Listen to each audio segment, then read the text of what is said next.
টানা 10 দিন বন্ধ থাকার পর অবশেষে সচল হচ্ছে মোবাইল ইন্টারনেট সেবা।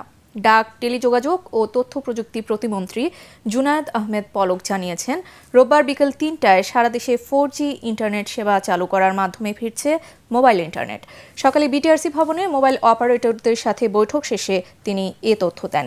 একই সাথে সকল গ্রাহক বিনামূল্যে 5GB ডেটা পাবেন বলে জানান প্রতিমন্ত্রী।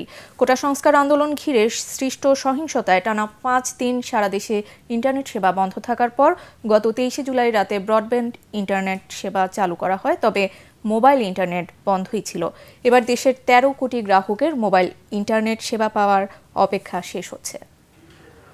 আমরা সিদ্ধান্ত গ্রহণ করেছি আমাদের বৈঠক শেষে যে আজকে বিকাল 3টার সময় আমরা আমাদের মোবাইল নেটওয়ার্কে 4G ইন্টারনেট কানেক্টিভিটি আমরা পুনঃস্থাপন করতে পারবো ইনশাল্লাহ, এবং বিকাল 3টার পর থেকে সারা দেশে মোবাইল নেটওয়ার্ক 4G পুনঃস্থাপন করা হবে ইনশাল্লাহ, এবং তার জন্য প্রযুক্তিগত সহায়তা আমরা সবসময় দেব।